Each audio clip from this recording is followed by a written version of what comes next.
Welcome to Design Notes. I'm Liam Spradlin, and for our 15th episode, I got the chance to speak with Carla Diana, a designer who brings social objects to life, translating human emotions and interactions to the limited but growing expressive palette of social robots and sentient objects. We covered a lot of ground in the episode, from the process of turning human emotions like stress into lights and sounds, to the ethics of autonomous vehicles, and whether our eventual robot companions will develop a sense of self that resembles our own. Let's get started. Hi, Carla. Welcome to Design Notes. Hi, Liam. Thanks so much for having me. So, just to start out with, for listeners who are not familiar with your work yet, what kinds of things do you work on, and I guess kind of what do you do day to day? So, I am a product designer and I specialize in things that have some kind of electronic soul, if you will. So, things that come to life through light or sound or movement in some way. And so my specialty is designing what I call smart objects. And I also, in particular, like to work with clients who are developing social robots. Cool. So I saw your piece in the New York Times about this called Walking, Talking Objects, and it seemed to really predict, I mean, it went way beyond this, but it also kind of predicted some of the objects that we're starting to see becoming really popular now. Like I started thinking about Google Home and Alexa and all of those things that are like kind of starting to have more of a personality and starting to converse with us Right. in some way. And I was really fascinated by the kind of intersection of artificial intelligence and that kind of tech with our like personal and social lives. So I wanted to explore that a little bit more. Specifically, one of the things that you mentioned was a floor cleaning robot that you helped to work on. Mm-hmm. And you kind of gave it a way to be expressive through sound, light, and movement, as you mentioned, to, I guess, express like how it was feeling in reaction to what it was doing. So I wanted to see if we could go kind of more in depth on your like thought process for that and how that process went. Yeah, absolutely. So I led the interaction design efforts on a vacuum cleaner robot that was being developed by a startup at the time. It's called Neato, now an established company. And I had just come from doing some work at Georgia Tech in a lab that was focused on social robotics. And there were other researchers who were studying the Roomba. And the Roomba was really at the time the only model that we had out in the wild, if you will, that, people, that there were many of them in people's homes. And the Roomba was not designed to be social in any way. When I say social robots, that's a very academic thing, right? There are people who are building these robots just to kind of study how we might interact with machines. There were a lot of studies about how people were giving their Roombas names, or they were forgiving them if they didn't really like work as well as a non-robotic vacuum cleaner, because somehow it was an entity that they attributed to having feelings in some way, in a very abstract, maybe non-subconscious way. So when I started the design project for the Neato bot vac, leading interaction design, I really wanted to make sure we thought about personality. So what I did was really lay out with my team, well, what is the spectrum of personalities that might be appropriate? And it went from something like the bartender who's kind of chatty with you and is serving you, to a nanny, who kind of maybe is a little scolding but essentially takes care of everything for you, to, let's say, the hotel maid who really does the job and you didn't even meet her or know she was there. And we settled on a personality that was somewhere in the middle, and actually thought about something like Wallace from Wallace and Gromit, or Gromit from Wallace and Gromit, where it's kind of this companion who knows everything, but he's not in your face about knowing everything. And so we had this, real, very colorful description of the personality for this thing, which is essentially a block of tech and plastic, and went from there. And so, it was this kind of bright, expressive, but not too in your face personality. And everything about the design flew from that in terms of interaction. So I hired a composer, and we came up with a suite of sounds for the robot. I also worked with a typographer. For the original design, which is actually not the one that's on the market right now, we were looking at having an LED matrix of lights so that it would be able to make these facial expressions and also give you this messaging. So I worked with a communication designer developing a custom typeface. And the bottom line was I developed this structure around key moments, because if we think about our interactions with a person, we really get a sense of someone's character during the moments of extremes. So during the moments when someone is stressed or when somebody's super happy. So I treated the robot the same way and came up with a summary of what those moments were. And for the robot, in terms of what the robot would feel, they were things like, I've finished cleaning the room, so I'm really proud and excited, and or I'm going back to my base now, and then I'm going to sleep, so I'm saying goodbye.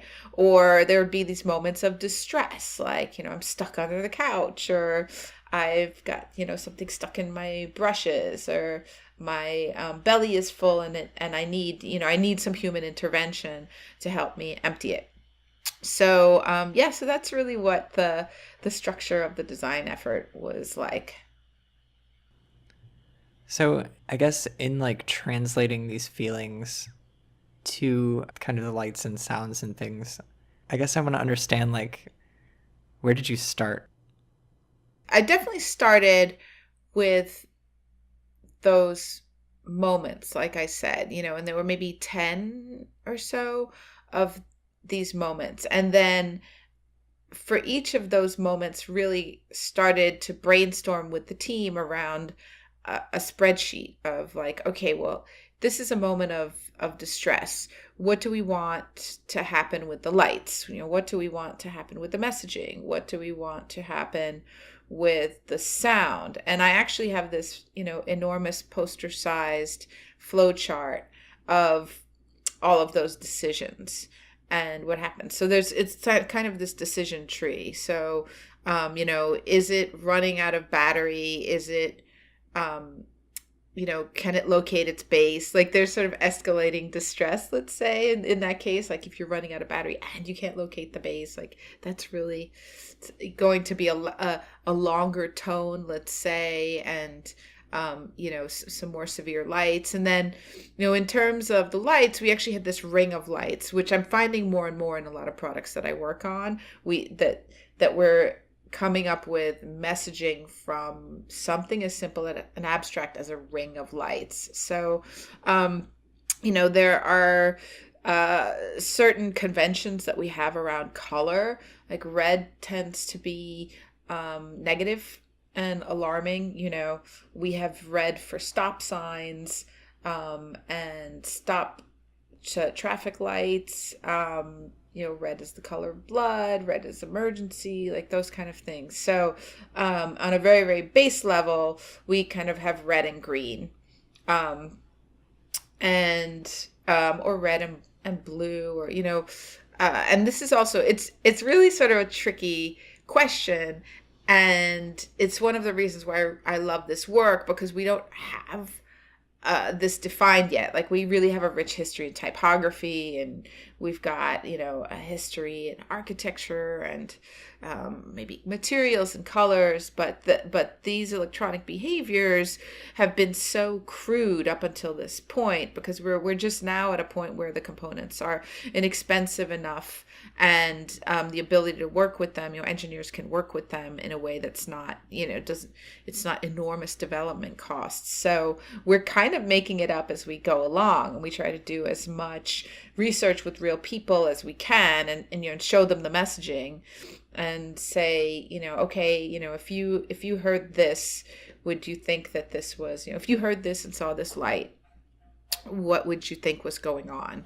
And that's really where you start. And then, in addition to color, we have other conventions, like we're used to things like pulsing, flashing, or what I would call chasing. Like, so I kind of come up with this vocabulary when I work on products like this, around, like what I call a chasing behavior would be maybe a series of lights that are traveling around in a circle. And, we might use that for indicating that something is processing, like it's thinking, it hasn't finished, it's churning through something, whereas, we might use pulsing for something like an idle mode, or just letting you know that the thing is just kind of waiting, but it's listening and it's alive. And that's actually a really interesting one, because Apple has a patent on the breathing light, and they actually use, like, the laptops now don't have this anymore, but there were a series of MacBook Pros that had this light that would just kind of pulse ever so gently. Yeah. And it's actually pretty comforting. It was, right? And it was deliberately designed that way. It pulses at 12 pulses per minute, which mimics the average human breath, and they refer to it as the breathing light. So it's not accidental that people saw it that way, as being alive or breathing. So pulsing can be that kind of thing. Flashing is something that we're used to just from alarms and things like that, of making us feel like it's trying to get our attention. Flashing is the equivalent of saying hey, or screaming at someone. So you kind of start from there, and then where there is no history, fill in the blanks as you go along. Right. And of course, I guess the thing that like catches me up is that humans have such a rich palette of things with which we can express emotion that we like don't even pick up on in normal life. Like we have entire faces with muscular structures and an entire body that can do things, and a voice that's sound. So it's really fascinating to try and, I guess, I don't know if this is the right way to put it, but kind of like distill that down into the palette that we have for machines. Yeah. No, I mean, that's really true. And it's really interesting. And it's one of the reasons why I love working on social robots. And I've been working with this researcher, Dr. Andrea Tamaz, designing her robots for years now. And the original ones had, eyes and ears and eyelids, and actually one of our original designs also had eyebrows and this elaborate mouth that could make different shapes. And in her research, she actually found that we didn't need all that. Like, we didn't really need, and the robot Simon that resulted from it actually she wound up not using the eyebrows or the mouth, because she said we got so much expression just from the subtleties of where the head is pointing, the nodding of the head, everything around the eyes, where the eyes look, where the lids are, and admittedly it makes research really difficult when you have too many variables, and you can't so from a research point of view, which is why those robots are created, the decision was made to actually minimize the number of variables. But we do communicate so much through our eyes, and in those robots, actually, we have these kind of unusually large ears, because one of the references that we were looking at comes from communication between humans and animals, and animals communicate with us really richly just through something as simple as the positioning of their ears. And we know if the dog's ears are down and its head is hanging.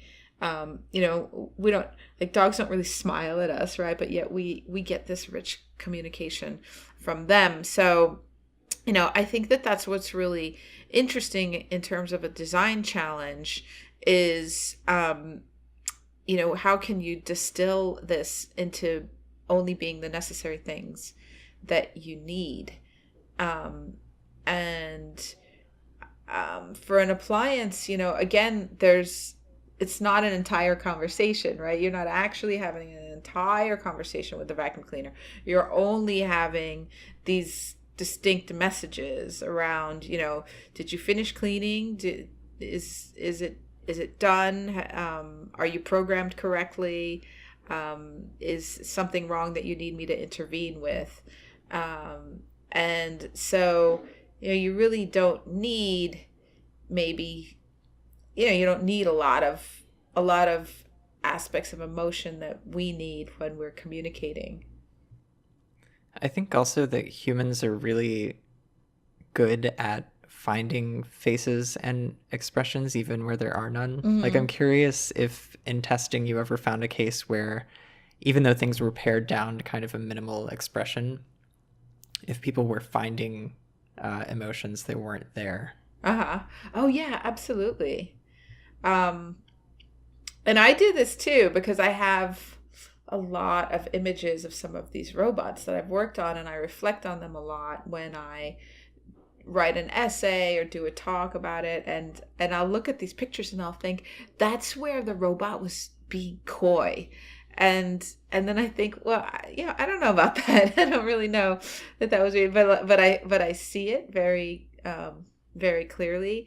And yeah, I mean, people are famously see faces in all kinds of places, right? We really want to read messages from things. Humans are naturally communicative, and so we're able to take an abstraction and make a leap to translate that into a message. Yeah, and I guess leading off of that, you also mentioned that designing sort of sentient objects might lead designers to manipulate users, which I think already happens in interface design, certainly. But I'm also interested in how people will feel and react to these devices. Like, we touched on finding expressions that aren't there, but do you think that with more kind of smart objects, we'll start to feel responsible for understanding their feelings, or like responsible for their well-being or happiness? Well, I think we're certainly going to do that. I think that that's actually a design tactic, and it depends. So I do think it's something that as designers we need to be cognizant of, because I do think there is the potential to manipulate emotion. If we're there's a couple of really famous. There's this one research that was done, and I don't have the university off the tip of my tongue, but what they did was they took this dinosaur robot. It's called the Pleo, and I could always send you the reference to this. And they showed people videos of this dinosaur robot, essentially kind of a toy, like the size of a bread box, being abused, being grabbed by its tail and banged against the table and tossed around. And MRIs of people who were viewing these videos showed that it was triggering the same centers in the brain that trigger emotion when we see people being hit or hurt. And so,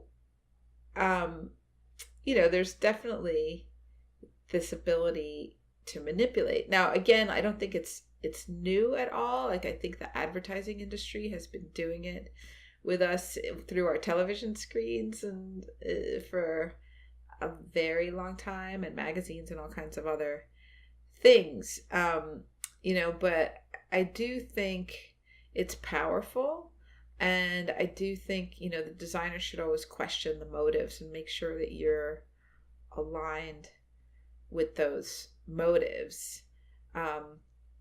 And I think that we're going to be able to use that as designers as part of our overarching creative direction, right? Like, for example, there is a product that is called Autom, as in autonomous, and it is a weight loss coach. So it's actually a robot that will assist you in keeping track of your nutrition and exercise. And the reason that it's embodied as a robot is specifically to motivate you so that you feel badly when the robot is, let's say, disappointed, or you feel proud when you can report to it. And I think that those are products that we're going to want, because there's so much of design right now around behavior change. And behavior change is all around us wanting products that can motivate us to do better, to do something else.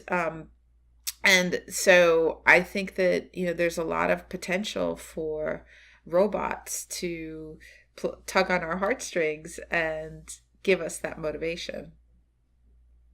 Yeah. And that, as you were saying that, I kind of thought, like, if we have a product like Autom that has like this very specific personality that is wanting to motivate you, like, that kind of makes the personality of the product a more explicit feature. Mm-hmm. So I'm imagining like competing products that are competing primarily on the explicit personality, mm-hmm. and like which one you want. Yeah. So kind of like making friends with a product, in order, like, that's how you get sold on the product. Uh-huh.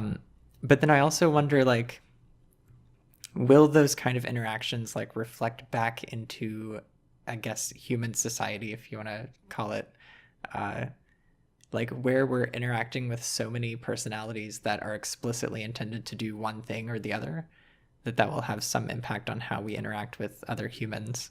Oh, wait, tell me more about that. So I'm just thinking, like, if there is a future where we surround ourselves with products like Autom or other things that have their own discrete personalities that are different from humans, mm-hmm. like, will that end up in some way informing our own personalities or our own interactions outside of our, like, robot home, I guess? Yeah, I really think so. So there's this piece that I wrote sometimes I write for a blog that Qualcomm has called Spark. And I wrote this piece last year about how all of these robotic products are going to affect culture. And my example was when I was asking Amazon Alexa for this song, which is Anna Ang by They Might Be Giants. She never got it. So eventually I changed how I pronounce it. And, and I had to say Anna Ng. And I kind of felt like, that's how the song now is called in my brain, right? Like, I've actually changed, like, we're going to be changing language, right? Like, if I have this series of lights, and I have to say, and I control them with Siri, and I have to say, turn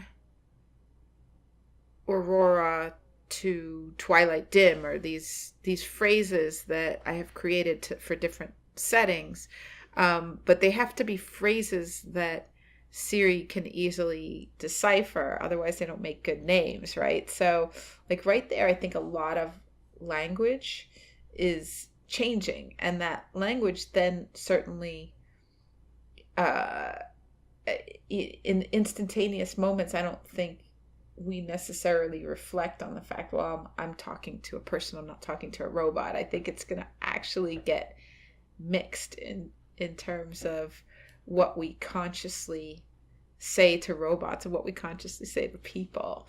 And I think that that goes beyond, I'm just talking about semantics of language and turns of phrases, but it certainly is going to affect our built environment in terms of signage, in terms of how our roads are constructed and painted, in terms of what store signs look like, in terms of what if you go into a store, what the store interior is like, its layout, because we're going to have robots that rove and do inventory in the middle of the night,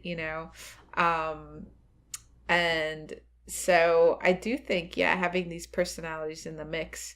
I mean, it's an interesting question because, like, we design those personalities to be really nice, like Siri's really nice, like she's kind of funny sometimes, but she's like essentially like really kind of polite and respectful, and Alexa's really nice, and so I don't know, maybe that's a good thing. Like we'll have all this like politeness and respect around us, and maybe it'll rub off.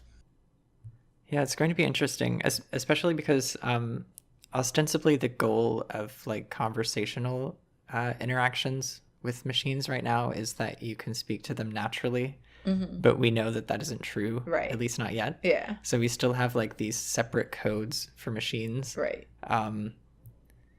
And language is like a really huge part of the foundation of culture. And so once we have these like emotional connections, I think it'll be a lot easier for that to kind of like slip in.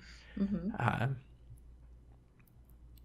But yeah, I have this like really vague hypothesis that I've been thinking of, that eventually robots will become like actually literally sentient, and that robots will be people essentially.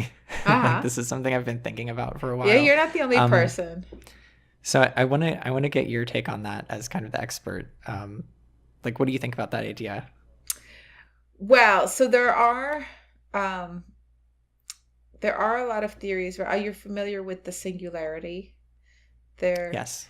there are a lot of folks who think about that day, right, when the singularity happens and our computers surpass us. And um, I think the question comes to how you define sentience, right? Does it means that the being is aware of itself and can reflect on itself? Um, and I think we will definitely see a day like that, because what's really happening now in terms of research is all around learning and machine learning. And so our robotic entities, whether they're physical or not, will be constantly updating their intelligence and reacting to the world around them. And so they will, by design, be reflecting on themselves in order to make themselves better. Um, and I think the bottom line, though, is that we're really designing these things. Human beings are still the ones who are the masters who've designed them in the first place. So I think that, we'll be the ones who determine how sentient it is or how sentient it isn't. And that the robots are really going to be partners that are working aside us. And so, if we've designed them with the goal of feeling pride in the work. Let's say we've designed an assembly line robot that works along a person. We can, I think we can set it up so that robot feels pride at the job that's well done as it improves itself. And I don't think that robot is going to be sentient in the sense that it's going to say, like, wait a minute, why am I on an assembly line when I could be on a beach? Because those desires also have to be programmed in, right? Like, I'm out of here. I'm gonna get a person and pay that person to be here in my robot spot, and I'm gonna go, draw cartoons. Like, I don't, right? Like, Yeah, I guess there has to be some element of like a perception of self that's added to by these emotions. Like, we think that if you feel pride about something, like, that adds to your overall picture of yourself and how you feel about yourself. But maybe pride doesn't mean that to a robot. Like, I think about the WaveNet project that Google was involved in, which is like generative speech and audio, and how they have these examples of like spoken language that sound amazingly natural, but then they also have these samples where the machine is essentially just producing speech-like noises that sound like talking, but which aren't actually mapped to any meaning or language. mm-hmm. So it might be kind of a similar thing where maybe the emotions are not mapped to the same thing that we understand them to be mapped to, and therefore they don't go into this kind of like self-reflection that humans have. Right. I don't know if that made sense. Yeah, I mean, I think it all comes down to identity, and I think that the identity needs to be programmed. It needs to come from somewhere, right? And the identity is the thing that gives you pride or gives you shame. Right. So essentially, that will only happen if we cause it to happen. Well, right, exactly. I mean, look, there are some like pretty intense soldier robots out there, right, that are being used and they have an identity that's different than a non-soldier robot identity, and they have goals, and they would eventually at some point have a sense of pride, and it's a big question and an important question, but that identity has to come from somewhere. Right. And finally, backing off just a little bit from the like really heavy philosophical aspect. Yeah, of that robots. was fun. I want to talk a little bit about shell design, because I know that you also design kind of the aesthetics or how a robot looks or how a smart object looks to us. So of course, being a UI designer, I compare everything back to UI, but I know that in interface and experience design, we have some certain like understood components or patterns that we rely on a lot to kind of get certain things across or get interactions completed. Do those kinds of things exist for designing robot shells as well? Yeah. So I'm finding that. So one thing about the world of designing robots is that it's very small, or I mean, it's actually growing. This has been a year when I've had more requests than ever for robot shell design projects. But there really aren't, again, there really isn't a history of form semantics necessarily that has been in any way documented or is accepted as a standard or a pattern.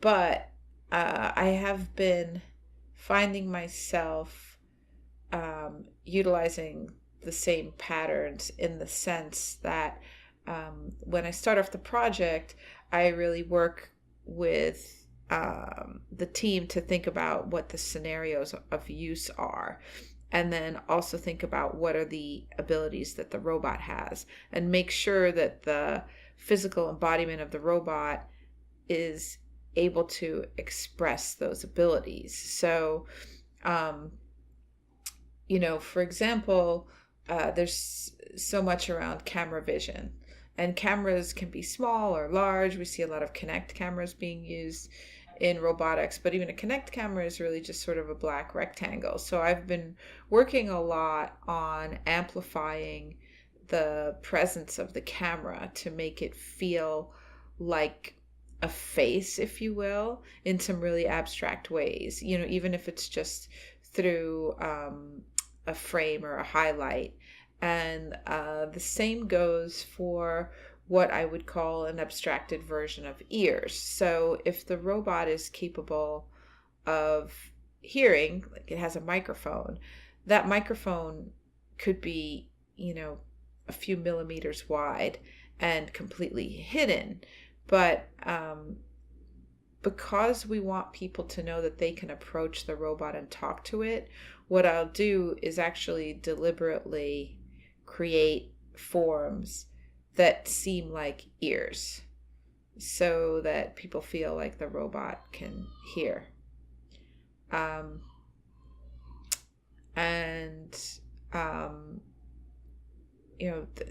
there is a sense of orientation, like, knowing whether it has a front and a back. There is a lot of research right now around gaze and attention. So, and this gets back to the camera and the face. So, designing a form so that it can be pointed at places and that you can understand what's in its field of view and what isn't, because that's a lot of what happens with social turn taking.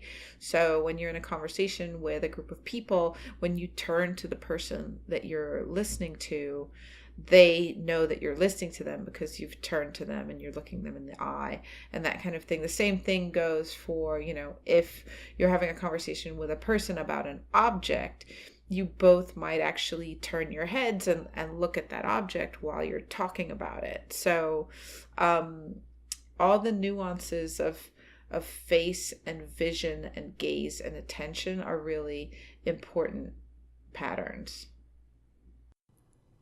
Can you see kind of the patterns of attention coming to objects that don't have a face? Like, I'm thinking specifically about things like Google Home, where you need to say like, hey Google or okay Google to explicitly signal that you're talking to it, and then it lights up to signal to you that it's listening.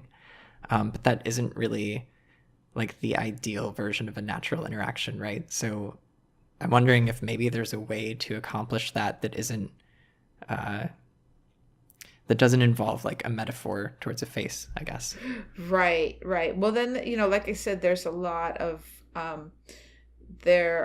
are a lot of behavior patterns that are being created around lights and around, like I said, just simple rings of light. And the Amazon Echo does this by having a light that actually will glow in the direction of the person that it's hearing, right? So I think that's part of that. That's part of that idea of attention. But we're going to start seeing more and more use of movement, which we haven't seen too much before. It's more expensive, it's more complicated, but for example, one of the projects that I advised on in its early stages is the Jibo robot, which is not it's not in homes yet, but it's under development. And that robot is pretty simple in terms of its form and just has a couple of motors, but it's able to turn and face a person and let you know where its attention is. And a robot like that could also turn away if it's turned off and not listening. I mean, one of the big problems that a lot of companies are facing now is that the privacy issues are not transparent. So like, the Amazon Echo is constantly listening, and it doesn't really let you know it's listening. Like, I have a colleague who I work with, Wendy Jew at Stanford, who says, it's kind of a sneaky thing. It's like a spy that just sits there in a corner and doesn't really let you know that it's what it's doing.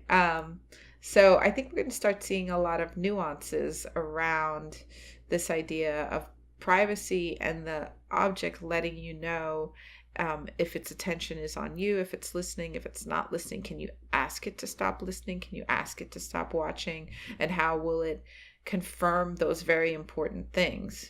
Right. And I guess there's also like some people would be concerned that even if like Google Home has a giant button on the back that just has a microphone with a slash through it to like mute it, but even that, like, people would still kind of wonder, like, it's still there, so Yeah. is it still listening in Right. fact? Like, Right.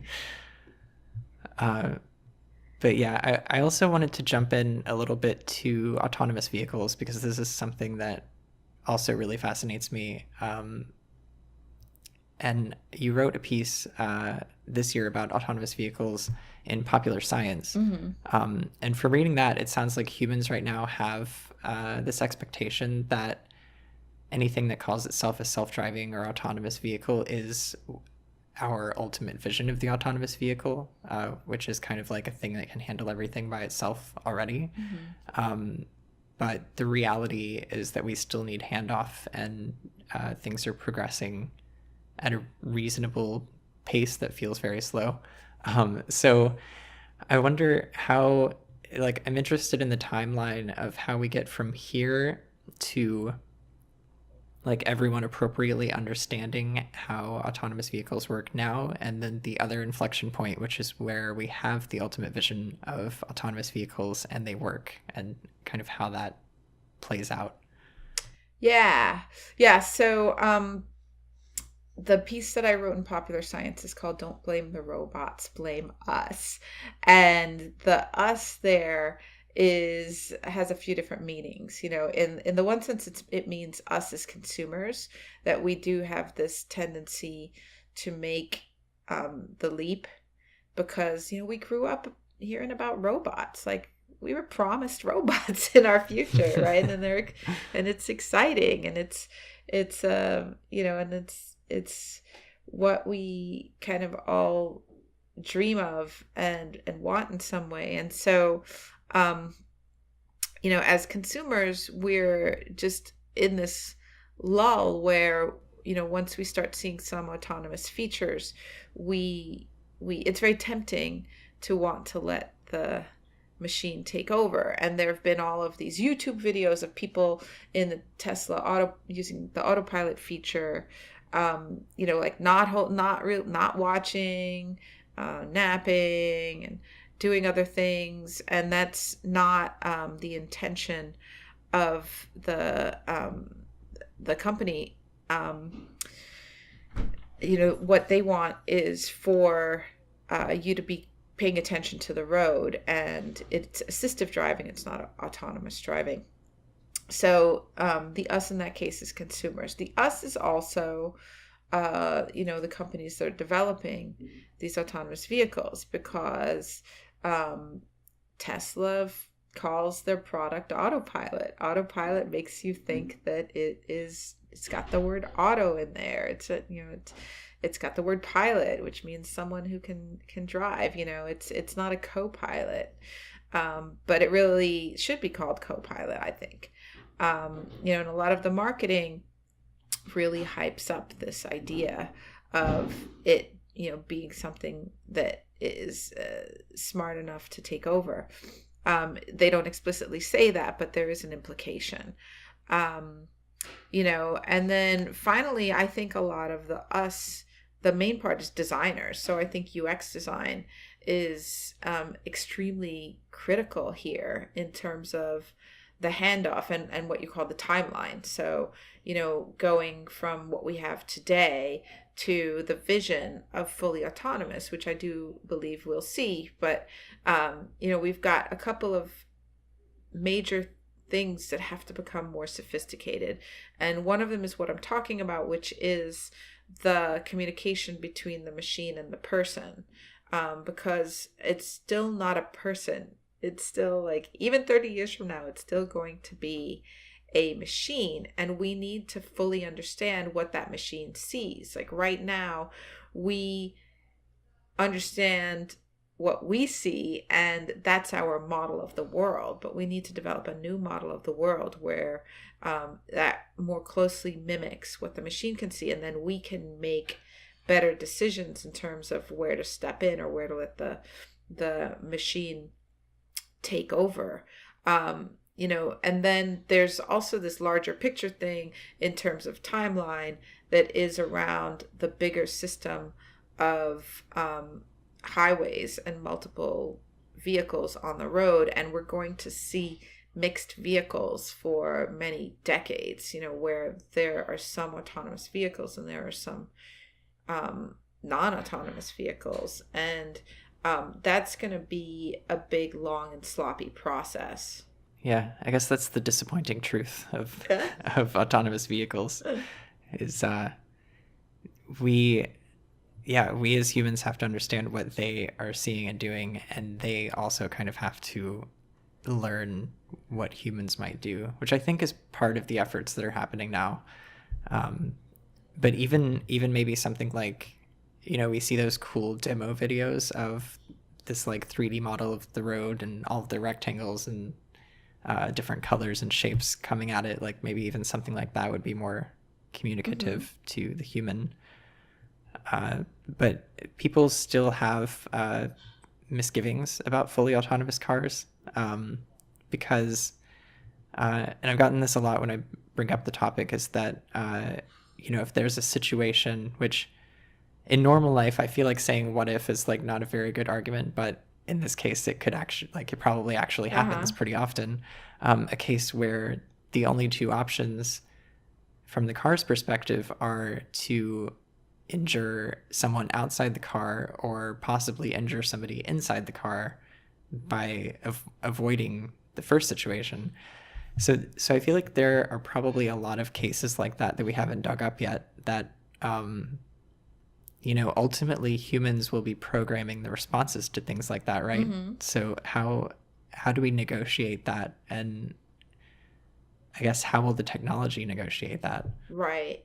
Oh yeah, well, absolutely. I mean, this is a topic that's coming up more and more with autonomous vehicles and autonomous anything, really. I mean, we also have a lot of robots in surgery right now that are going to become more and more used. And there's a burgeoning field of ethics and law around this. I mean, it's not an easy question. It's a big, wicked problem, and it's very thorny. But it's sort of appalling to us when we think about, well, I might be in that car, and is the car choosing me, or is it choosing to, like, do I get to make that choice? And you don't, right? Unless you're the vehicle designer. But it's also not that new. Like, we have had risk assessment in many parts of industry for as long as there's been industry, right? Like, because if you think about, let's take the insurance industry, medical insurance, for example. I mean, there are risk assessments for, having somebody have this procedure, and what is the cost of that, and then what are the ramifications if there are, if there are no more funds to support everyone else's operations, if a handful of people have a $5 million operation, do you save those people, or do you save 100,000 other people with a smaller procedure that can save their lives? And I mean, they're not easy questions, but it kind of does come down to statistics, and there's a lot around existing, highway design that has to take into account, the risk of doing X against the risk of doing Y. And in both cases, someone might die. Yeah, I guess I hadn't really thought about the fact that this sort of issue kind of already maps onto existing industries. Yeah. But yeah, I I'm interested to see what the results are, but I am also glad that I am not an ethicist facing this problem. Yeah. Yeah, me too, right? Like that's not the pioneer place where I'm comfortable being. I'm Right. comfortable with the lights like letting you know that it's happy or sad. um, and going back to that too, before the show, when I was kind of reading through some of your work, I was reminded of WayMo, which is the self-driving car business that was just spun out of Google's like research Hmm. department, um, and how cute it looks. And I wondered if this design was like partially so that people driving around in regular cars wouldn't feel threatened by this kind of like friendly. To me, it looks like a koala, but Uh-huh. but I wanted to get your thoughts on kind of that design and what you think the motivations might have been there. Yeah. So the Waymo design is it's really interesting to me. And I actually just came back from a trip in the Bay Area. Um, and I was doing a talk at the Stanford HCI department. And, I live in Philadelphia and spent a lot of time between Philly and New York.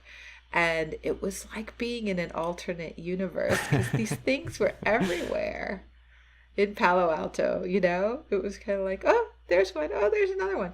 Um, and it was it was really interesting and um, captivating and alarming too. It's like, well, there's that thing. Does it know that it's a little bit over the intersection, and why is it positioned there, and what is it seeing and doing? Um, but in terms of the actual form, I mean, I think that it certainly does need to feel non-threatening. It's car accidents are very real and very dangerous, and so we need some assurance that this is a robot. I mean, it's a robot essentially that is out for good, So I think that the cuteness and the approachability is part of that. I also, like I said, there's this sort of importance of the face, of it feeling like it's something that sees you and that you're meant to interact with. And I actually think that the design could push that more I mean, they're definitely doing something with headlights that feel in a cartoonish way like they are eyes. Um, but I feel like it's almost becoming an interface where if you were to gesture, could it let you know where to gesture? Like I actually think one thing about this design that could be improved is that it feels empty.